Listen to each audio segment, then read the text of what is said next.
सही करें।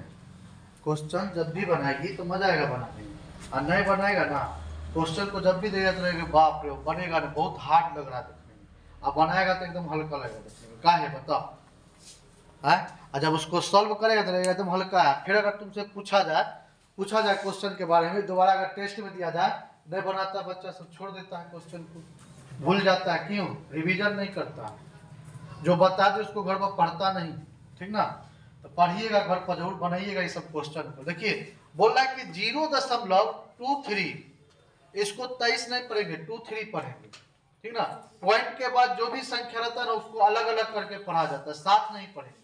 तो 0 पॉइंट कितना है 23 को P बट्टा Q के रूप में बदलिए या लिखिए। अब बोल रहा है P बट्टा Q, या आपको बोल देगा अभी बताएं हम कि परिमेय संख्या के रूप में, किसमें? परिमेय संख्या के रूप में, या आपको बोल देगा भिन्न संख्या के रूप में। किसके? भिन्न संख्या के रूप में। तो कुछ नहीं करना है सब तो क्वेश्चन जैसे बताएंगे उसी बनाना है, ठीक ना। ये 9th का क्वेश्चन है, 10th में पूछता है क्वेश्चन को, ठीक ना। तो बोल रहा है कि 0.23 को भिन्न संख्या या परिमेय संख्या या P बट्टा Q के रूप में बदलिए। ऐसा बोल रहा है क्वेश्चन में, यही बोल रहा है कि दूसरा कुछ बोल रहा है। कितना नंबर पूछता है? 2 नंबर में एक क्वेश्चन को पूछता है। देखने में लगा कि बाप रे बहुत भारी है, क्वेश्चन नहीं बनेगा, लेकिन क्वेश्चन क्या रहता है? एकदम हल्का रहता है, कहीं से कोई दिक्कत नहीं होगा क्वेश्चन में, ठीक ना। चलिए यहां पर हम क्या करेंगे, फिर उसी तरह मान लेंगे, माना कि x इजकल टू 0.232323 लिख देंगे। क्योंकि ये जो संख्या है ना, जब कोई संख्या में हम भाग लगाएंगे तो नहीं कि इतने पर रुक जाएगा, आते रहेगा पॉइंट के बाद का। संख्या क्या होता है? आते रहता है। तो संख्या जो आते रहेगा पॉइंट के बाद, तो कुछ संख्या तक लेते हैं, 0.2 0.23 हो गया या 0.65 हो गया, कोई संख्या लेकर के वहां पर आंसर कर देते हैं। इसलिए हम लिखे, मान ली कि x बराबर 0.2323 हम मान लिए, इसको हम समीकरण 1 बना देंगे।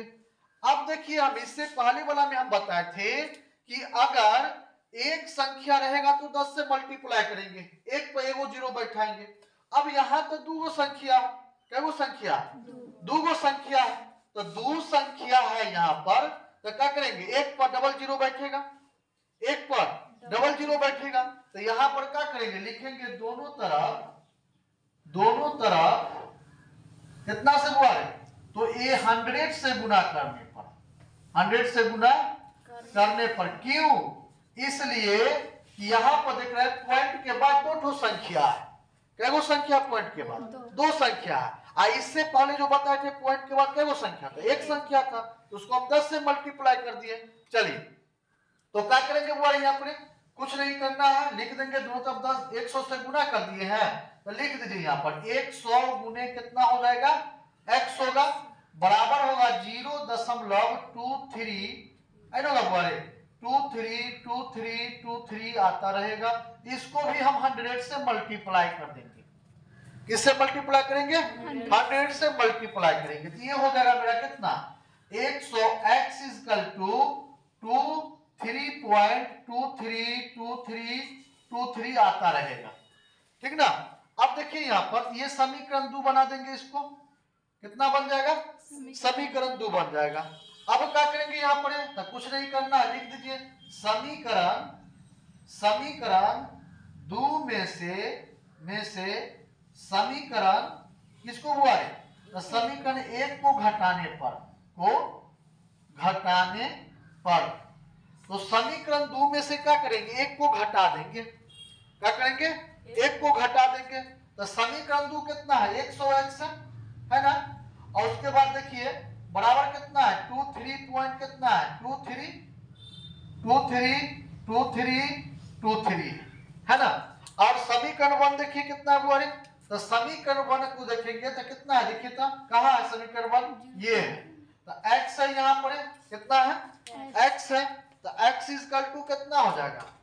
x ब्लू वाला नहीं है रे, चलिए यहां पर कितना होगा बोले? x हो जाएगा, सब तो बोले कि यहां पर हो जाएगा x इजकल टू कितना है? देखिए वहां पर 0.2323 2323 है ना कि नहीं है ना। अब देखिए इसको घटाएंगे, यहां भी जीरो, यहां भी जीरो, दो तीन में से तीन जाएगा जीरो, दो में से दो जाएगा जीरो, यहां भी फिर जीरो हो जाएगा, जीरो हो जाएगा, जीरो हो जाएगा। ये आपका जीरो में से 23 में से जीरो घटाएंगे तो 23 से रह जाएगा, पॉइंट यहां बैठ जाएगा, बैठेगा। दो संख्या के बाद पॉइंट बैठा देंगे। अब देखिए यहां पर तो ये पॉइंट तो बैठ गया। अब क्या हुआ, हम बताए थे कि दशमलव के पहले वाला ही संख्या का वैलिड रहता है। दशमलव के पहले जो संख्या है वही का वैलिड है, ये सब संख्या का कोई वैल्यू नहीं है। जिससे भी जीरो आया, ठीक ना, और बराबर कितना आ जाएगा, तो 100x में से एगो x घटाएंगे तो 99x आ जाएगा। कितना आ जाएगा, 99x आ जाएगा। अब देखिए यहाँ पर तो लिखेंगे, अगर हम लिखते हैं यहाँ पर कितना 99x इक्वल टू कितना 23 बचेगा है। तो x को अगर हम बाहर करेंगे तो मल्टीप्लाई यहाँ पर, ठीक ना। अब बराबर किधर लाएंगे तो गुना भाग में आ जाएगा, 23 बट्टा कितना होगा 99 हो जाएगा। लिख देंगे अतः में क्या लिखेंगे बारे 23 बट्टा 99 क्या है, परिमेय संख्या के रूप में है। क्या है, परिमेय संख्या के रूप में है। बना सकते हैं आसानी से, कोई दिक्कत, समझ में आ गया, बन जाएगा नहीं क्वेश्चन। कहीं से कोई दिक्कत है पूछो, क्या बन जाएगा, कुछ नहीं करना है। तीन संख्या रहेगा यहां पर दिया हुआ, क्या करेंगे 1000 से मल्टीप्लाई कर देंगे। लेकिन एक या दो संख्या वाला ही ज्यादा पूछता है, तो कुछ नहीं करना है। पी बट्टा क्यू के रूप में बोले, परिमेय संख्या के रूप में बोले या भिन्न संख्या के रूप में बोले, बदलने के लिए तो आप इसी को इसी तरह बनाइएगा, ठीक ना। चलिए उतरिए।